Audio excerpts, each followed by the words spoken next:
नानी बच्चों को मॉल ले गई थी। वे उन्हें सांता क्लॉज से मिलाना चाहती थी। सांता ने उन सबको बढ़िया उपहार दिए। बच्चों ने तुरंत अपने उपहार खोलने शुरू कर दिए। उफ! उन्होंने सारे कागज और फीते वहीं बिखेर दिए। नानी ने देखा कि बच्चों ने कितना कूड़ा करकट फैला दिया था।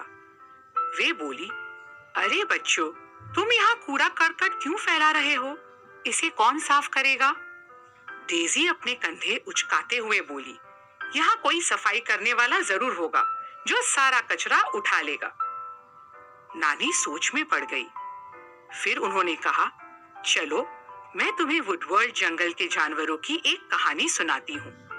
एक दिन एडी, गॉर्जी, हम्पी, डीजे और एजे खाली बैठे सोच रहे थे कि अब क्या किया जाए। उतावला एडी बोला, मैं बताऊं, चलो हम पिकनिक मनाते हैं। डीजे खुशी से उछल पड़ा, ओह, पिकनिक में बड़ा मजा आएगा। एजे ने कहा, मुझे एक अच्छी जगह के बारे में पता भी है। हम झरने के उस पार फूलों के बगीचे तक जा सकते हैं। मैंने सुना है कि यह जगह बहुत सुंदर है। उस पर गॉर्जी बोला, बढ़िया सुझाव है। हम अपने साथ खाने की खूब सारी चीजें ले जाएंगे। गॉर्जी को हमेशा भूख लगती रहती और उसे अपने आसपास खूब सारा खाना देखकर खुशी होती थी। हम्पी खुश होकर गाने लगा, हम पिकनिक पर जा रहे हैं। असल बात तो यह थी कि वे सब पिकनिक के नाम से ही बहुत खुश थे। अगली सुबह पांचों दोस्त कुछ जल्दी ही उठ गए। अपनी टोकरी में उन्होंने केले, सेब, संतरे और पीने के लिए स्वादिष्ट पेय भी रख लिए। एडी बोला, चलो निकलते हैं। पांचों दोस्त वुडवर्ल्ड जंगल से बाहर की ओर निकल पड़े। छोटी छोटी नदियों और वादियों को पार करके वे एक सुंदर से बगीचे में जा पहुंचे। एजे वहां का सौंदर्य देखते ही रह गया। वह बोला, मैंने इतनी सुंदर जगह आज तक कभी भी नहीं देखी। सच में वह स्थान था भी अति सुंदर। कोने कोने में लगभग हर रंग के फूल खिले हुए थे। प्यारी प्यारी तितलियां एक फूल से दूसरे फूल पर मंडरा रही थी और वहीं पास में एक छोटा सा तालाब भी था जिसमें वे पांचों तैर सकते थे। देखते ही देखते पांचों दोस्त वहां के सौंदर्य, अपनी मस्ती और खेल में मग्न हो गए। तालाब के ठंडे पानी में डुबकी लगाकर तो और भी मजा आ रहा था। सब मिलकर खुशी भरे गाने गा रहे थे। कभी वे मखमली घास पर लोट लगाते, कभी वे अपने ऊपर झड़ते हुए फूलों की बौछार से आनंदित हो उठते। उन्होंने अनेक खेल भी खेले। कभी एक दूसरे को भागकर पकड़ते, कभी पेड़ों पर चढ़ते। दोस्तों के बीच कितना मजा आ रहा था। जैसे जैसे दिन चढ़ता गया, उनके पेट में चूहे दौड़ने लगे। खाने का समय बहुत पहले बीत चुका था। गॉर्जी बोला, मुझे भूख लग रही है, अब कुछ खा लिया जाए। उसकी नजर टोकरी में रखे हुए स्वादिष्ट खाने पर ही टिकी थी। तुरंत डीजे ने कहा, हाँ हाँ, मुझे भी भूख लगी है। एक चौड़े से सपाट पत्थर पर बैठकर उन्होंने अपनी टोकरी खोली। एक एक करके स्वादिष्ट भोजन और पेय बाहर आने लगे। उन्होंने बढ़िया सेब, रस भरे संतरे और मीठे मीठे केले खाए। प्यास भी लगी हुई थी तो सारा पेय भी कटक गए। लेकिन यह क्या? देखो, वे क्या कर रहे थे। उन्होंने सेब खाकर बीज वाला हिस्सा पीछे फेंक दिया, फिर केले छिले और छिलका वहीं गिरा दिया। संतरे खाए और उनके छिलके भी वहीं पत्थरों पर बिखेर दिए। कुछ ही समय में सुंदर फूलों का बगीचा कूड़े का एक ढेर बन गया। तब हम्पी ने कहा, हमें जल्दी करनी चाहिए। अंधेरा होने से पहले हमें वापस निकल लेना चाहिए। कहीं कोई स्टोन मैन या कठोर प्राणी हमें पकड़ न ले। इस पर एजे बोला, क्या बकवास है, स्टोन मैन जैसा कुछ नहीं होता। फिर भी हम्पी को डर लग रहा था। उसे विश्वास था कि स्टोन मैन नाम का एक डरावना प्राणी होता है और उस समय वह उनके आसपास मंडरा भी रहा था। अचानक उनके पीछे से कुछ हिलने की एक भारी आवाज आने लगी। यह आवाज कौन कर रहा था? एजे ने पीछे मुड़कर देखा।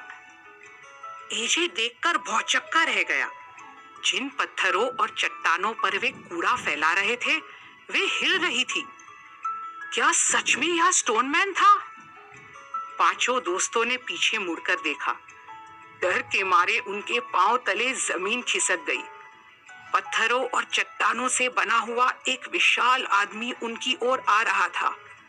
उसके हाथ में पत्थर की बनी एक बड़ी सी गदा भी थी। ठप ठप ठप स्टोनमैन और पास आता जा रहा था। भयभीत हम्पी बोला, मैंने कहा था ना, स्टोनमैन ही है। अब हम क्या करेंगे? एडी, गॉर्जी, एजे और डीजे की सांस मानो रुक गई। वे एक टक देखते ही रह गए। वाकई स्टोनमैन उनके सामने खड़ा था। एडी ने बहादुरी से पूछा, आप कौन हैं? उस महाकाय प्राणी ने गरजते हुए आवाज में कहा, मैं रॉकी स्टोनमैन हूं और मैं इस फूलों के बगीचे का रखवाला हूं। बोलते बोलते वह उनकी ओर बढ़ता जा रहा था। ठप ठप ठप गरजते हुए वह बोला, अब मैं तुम सबकी खबर लेता हूं। उसने अपनी विशाल गदा से एडी के ऊपर प्रहार किया। एडी सही समय पर उस गदा के प्रहार से बचने के लिए एक तरफ हट गया। अब रॉकी ने बारी बारी उन सब पर प्रहार किया। रॉकी से अपनी जान बचाते हुए वे पांचों वहां से भाग निकले। वे एक बड़े से पत्थर के पीछे जाकर छुप गए, जहां रॉकी उन्हें देख नहीं सकता था। गॉर्जी ने डर के मारे थर थर कांपते हुए पूछा, अब क्या करे? यहां से बचकर कैसे निकला जाए? एडी ने फिर बहादुरी से कहा, मैं उससे बात करता हूं। यदि हम विनम्रता से बात करेंगे तब वह हमारा कुछ नहीं बिगाड़ेगा। एडी ने हिम्मत जुटाई और पत्थर के पीछे से बाहर आया। महाकाय रॉकी की तरफ चेहरा उठाकर एडी ने ऊंची आवाज में पूछा, आप हमें मारना क्यों चाहते हैं? अपनी गरजती हुई आवाज में रॉकी बोला, तुम सब मेरे इस फूलों के बगीचे में मौज मस्ती करने आए थे। जरा देखो, तुमने इसकी क्या हालत बना डाली है। लापरवाही से कचरा यहाँ वहां फेंक कर तुमने इस सुंदर जगह को पूरी तरह से बिगाड़ दिया है। अब मैं तुम्हें नहीं छोड़ूंगा। उसने एक बार फिर अपनी गदा उठाई और एडी पर दे मारी। एक बार फिर एडी ने अपने को बचा लिया। एडी भागकर अपने दोस्तों के साथ दोबारा छुप गया। गंभीरता से वह बोला, रॉकी सही कह रहा है। देखो, हमने कितनी गंदगी फैला दी है। सच ही तो था। हरी भरी साफ मखमली घास पर सब ओर कूड़ा करकट ही नजर आ रहा था। संतरे और केले के छिलके, सेब के बीज, पेपर के कप। छी! एजे ने कहा, हमें इसके बारे में कुछ करना चाहिए। वे सब पत्थर के पीछे से निकले और जाकर रॉकी के सामने खड़े हो गए। हम्पी बोला, हम इसे तुरंत साफ किए देते हैं। फिर क्या आप हमें छोड़ देंगे?